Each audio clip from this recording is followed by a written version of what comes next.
সবার মাঝে যে আয়ুষ্মান আছে সেটা নকল আয়ুষ্মান ধরে ফেলল গহনা। হ্যালো বন্ধুরা, গহনা নাটকের 185তম পর্ব দেখার আগে চ্যানেলটি সাবস্ক্রাইব করে দেখতে থাকুন।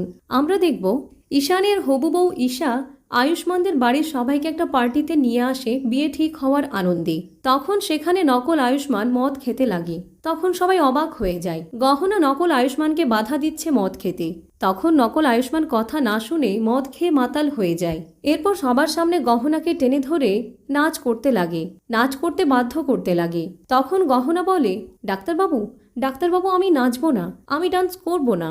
তখন নকল আয়ুষ্মান বলে, কেন, এই দিকে এসো, ডান্স করতেই হবে তোমাকে, ডান্স করো। এই বলে জোর করতে লাগে। তখন গহনা বলে, ডাক্তারবাবু এখানে সবকিছু আমার ঠিক লাগছে না, আমি ডান্স করব না। সেই সময় তখন নকল আয়ুষ্মান আরো জোর করতে লাগে। সেই সময় তখন পিসিমণি বলে, কমলা তোর ছেলেকে সামলা। সেই সময় তখন ঈশান এসে বলে, দাদা তুই কি করছিস বৌদির সাথে, জোর করছিস কেন, ও ডান্স করতে চাইছে না, তুই জোর করছিস কেন। সেই সময় তখন নকল আয়ুষ্মান ঈশানকে বলে, খুব বড় হয়ে গেছিস না, আমার আর আমার বউয়ের মাঝখানে এসে ঝামেলা করছিস। এই বলে ধাক্কা মেরে দেয় ঈশানকে। সেই সময় তখন কমলা মা এসে নকল আয়ুষ্মানকে বলে, তোর হুঁশ আছে, তুই এমন করছিস কেন, তোর ভাইয়ের বিয়ের আনন্দে এখানে আমরা এসেছি আর তুই এখানে সিন ক্রিয়েট করছিস, আর গহনার সাথে এমন অসভ্যতা কেন করছিস। তখনই নকল আয়ুষ্মান বলে, আমার যা ইচ্ছা করব ওর সাথে, ও আমার বউ, তুমি মাঝখানে আসবে না, সরে যাও এখান থেকে। তখনই কমলা মা বলে, আমি আসবো না তো কে আসবে, তোকে আমি সভ্যতা শেখাবো না তো কে শেখাবে, আমি তো শেখাবো। তখন নকল আয়ুষ্মান বলে, আমার বউকে নিয়ে আমি যা খুশি করব, কেউ আমাকে বাধা দিতে পারবে না।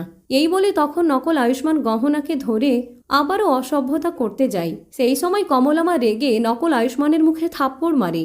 তখন নকল আয়ুষ্মান রেগে কমলার মুখে থাপ্পড় মারতে যায়। সেই সময় তখন গহনা নকল আয়ুষ্মানের হাত ধরে নেয়। সেই সময় বাড়ির সবাই এসব কাণ্ড দেখে অবাক হয়ে যায়। এরপর তখন গহনা কান্না করে বলতে লাগে, কমলা মায়ের মুখে থাপ্পড় মারতে যাচ্ছিল তার নিজের মার মুখে, এ আমার আসল ডাক্তারবাবু হতে পারে না, এ আসল ডাক্তারবাবু নয়। তো বন্ধুরা, কেমন লাগলো লাইক কমেন্ট করে জানাতে ভুলো না। আর 186তম পর্ব দেখার জন্য চ্যানেলটি সাবস্ক্রাইব করে দিও।